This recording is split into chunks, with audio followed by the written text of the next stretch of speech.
Nice glass. Another one. I love the glass here. Are we taping? Yeah. Oh, shoot. We're going to get our coats on. Oh, why? It's too informal. Oh, is it? Okay.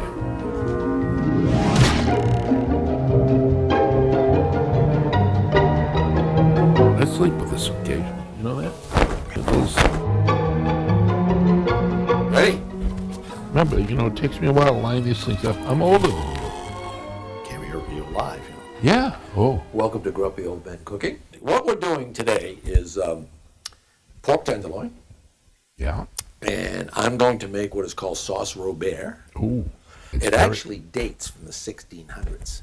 Really? But we're going to do a little variation. Before I was born. Yes. If you looked up sauce Robert on the internet, you'll see a lot of times it's made with the demi-glaze, and it's a little complicated. Talk like French, right? That demi-glaze. I know. Yeah. And then you're going to do a vegetable, right? I thought maybe some broccoli florets. Kind of, we'll put them in the oven, a little garlic and. Do you want me to start the oven, by the way? Yeah, let's do that at 400. I love when I can just tell people what to do. Did you press start? No, I didn't. Man, this isn't even my oven, and I know what it's doing. I am making a large amount of sauce Robert because it is a sauce that freezes well.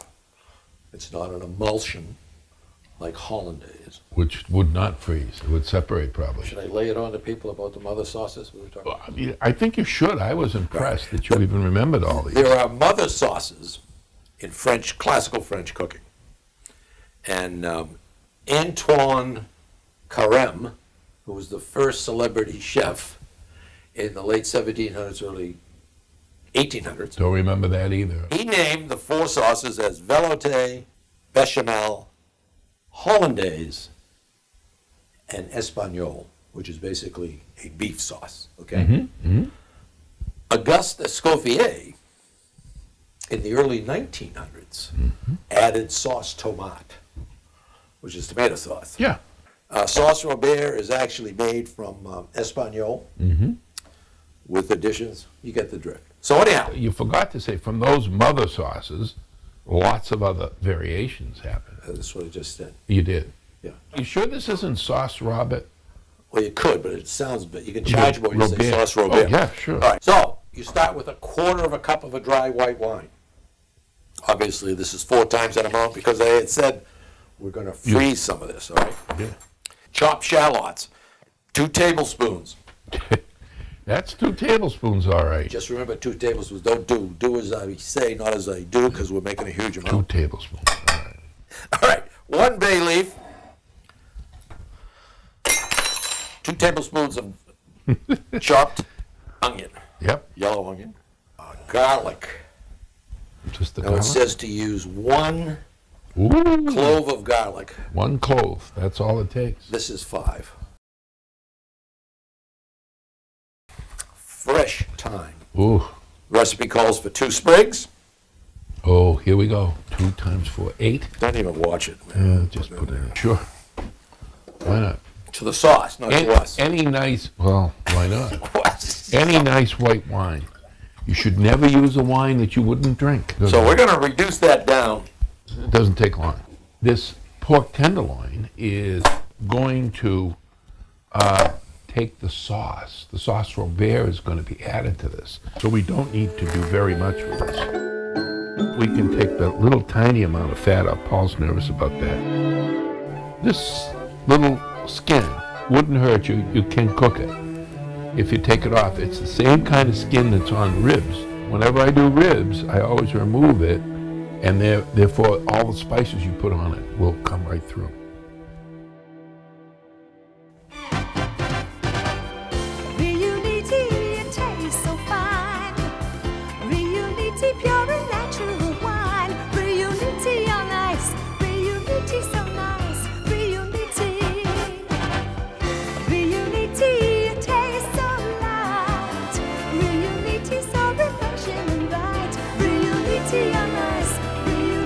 So nice,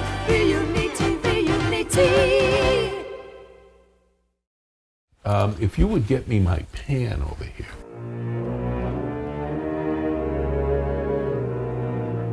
We're just gonna, yeah, there you go. Thank you, sir. By the way, this is a great pan. It's got a very heavy bottom. So do you. But notice, oops, very handy to have pans that you can braise something and then put it right in the oven. And there we go. These are very fancy. So we're just going to put a little bit of olive oil on this. And then my assistant over there. What? What, boss? Just kind of warm this up. Get that going. So that we're going to do.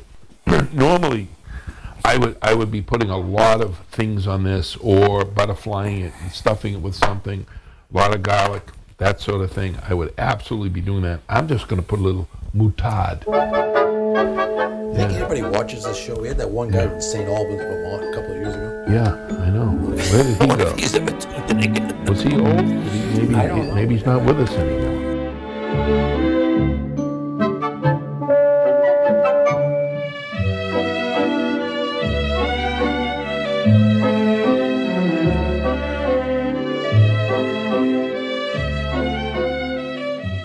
I've reduced the white wine mixture down.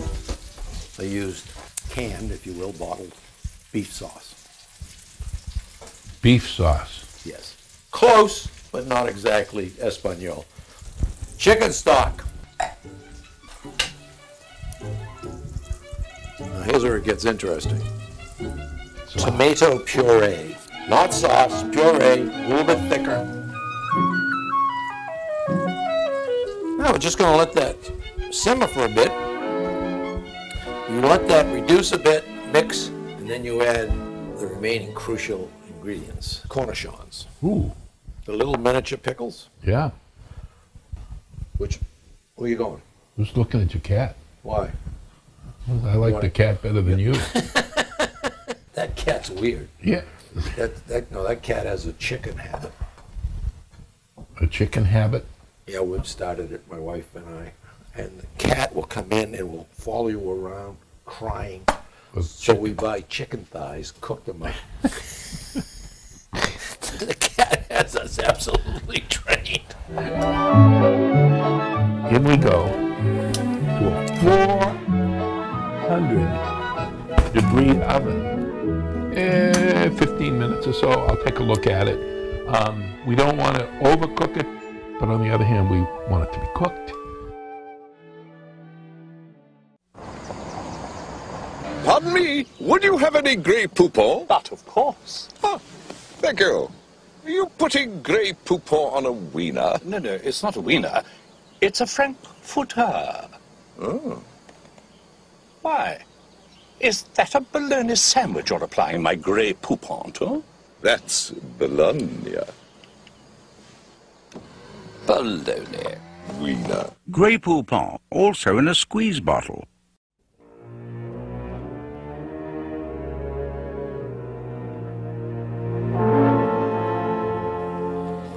Quasimodo, Yeah, Quasimodo, here we come. Call me That's the pan we're going to put it in. So all I've done is I've just made them into more or less bite-sized florets. I'm going to just take 2 tablespoons of olive oil. You see these? We have to do this. This is about a pound of broccoli, a little less. And we got a little kosher salt. So I have minced garlic. You can get this in the store. And you want 2 cloves of it, but you know you can't have too much garlic. Then we want some black pepper. I just reloaded that puppy 2 days ago, so you got a lot of pepper in there. Now we're going to put some panko. You want exactly 1/3 of a cup. 1/3 of a cup. Now usually you would do this at about 425. You'll have to. That oven is at 4. You have to do it with 4. So we're going to do this at 4. Give me those babies. It won't matter. Just put them in somewhere and get those things brown. And then when it comes out, we'll put some cheese in and it will melt. When you're reducing that sauce, sometimes if it's a little thin, you could add tomato paste to thicken it up. And then if it gets too thick, you can thin it with a beef bouillon.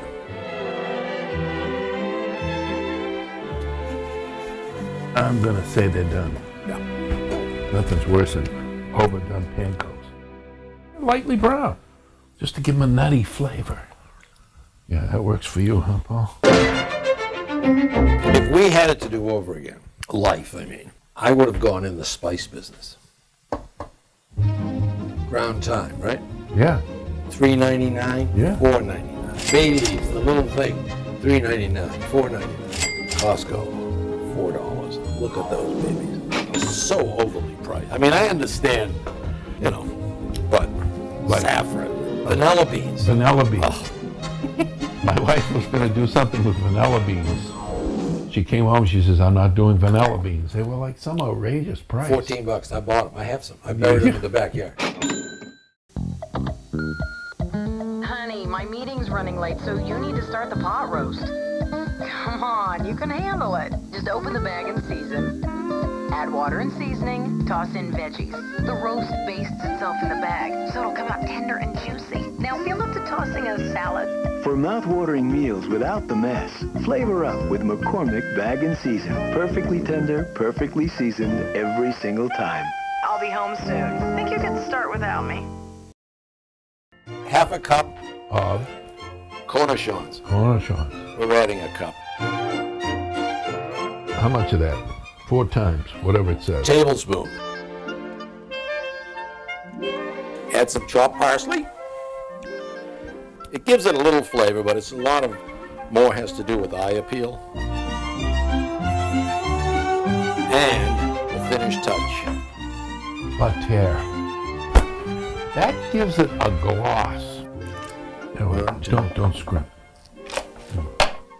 That's a little more. Yeah, I would. Definitely. I usually make with green beans, Yep. butter, lemon, and noodles with sour cream. I thought you were going to do noodles. You forgot. I forgot again. But anyhow, the sour cream, Worcestershire, and you can add a little bit of cheddar, white cheddar.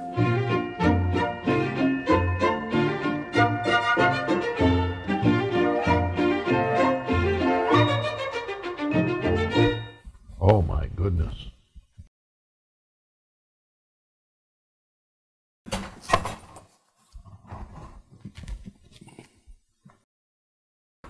Do not forget, when the tendency is to grab that pan handle. Make sure you have something in your hand. All right, let's call a recess just for a minute. Sure. We'll be back. I have to go to the bathroom. I knew that's what it was, Paul. Parade of kitchen miracles. Item 1, amazing curlicue cutter that makes eye-appealing rosettes for garnishing salads. Number 2, mini juice extractor. Squeeze, juice pours out like magic. Item 3, polyethylene grapefruit preparer, leaves no metallic taste. Number 4, combination shredder grater, transforms raw vegetables into long, silky strands. Also grates cheese for spaghetti like powdered sugar. Are you recording now? Oh, yeah. No. Shut it off. This is for the adults. You're not ready? No. This amazing machine, Time magazine wrote of regarding Ed McMahon of Johnny Carson's Tonight Show, slices food any thickness desired. Removes corn from cob so easily seems hard to believe. Slide potatoes through, mounds of French fries pop out like magic. For coleslaw, fantastic. Cabbage pours out like shredded wheat. Parade of 5 time-saving kitchen appliances, just $4.99. This really does look delicious. Oh, my goodness. All right. Yeah, hot. Just wanted to make sure I wasn't giving you people a bad piece of information. We take this little puppy right out here. That look good? Let it sit for a little bit so the juices will all come together.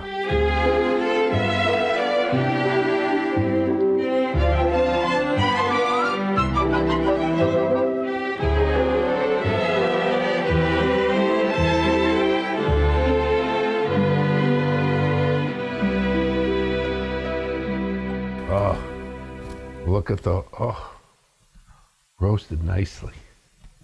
That goes back in the bowl where we can add some cheese and then serve. Florets. And maybe next time we'll have some noodles. Broccoli's good for you.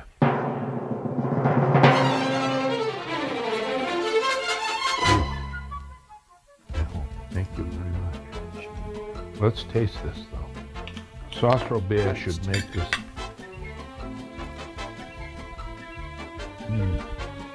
Really. You can do it on chicken. Yep. You can use it on beef. But I think pork is the marriage for which this was intended. How's that?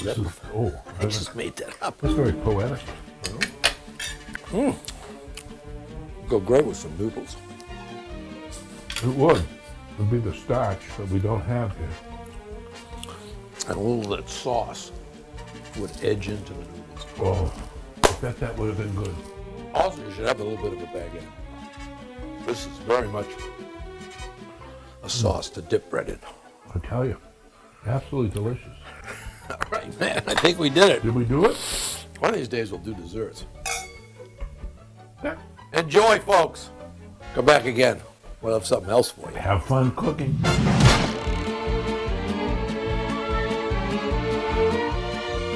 Paul, we could drink this. It's really thin. It should just take another, 2.5 hours. Is that all right? Were you 11 years old when you got married like me? Yeah, that's the way they did it back then. Plates should have been warmed. I know. Well, One of my granddaughters who's visiting us now always heats the plate. We had hot dogs the other day. He heated the plate. You keep on searching desperately for some tomato paste. It's fun to watch him panic. It really is. I'm not panicked. Yeah, I enjoy this.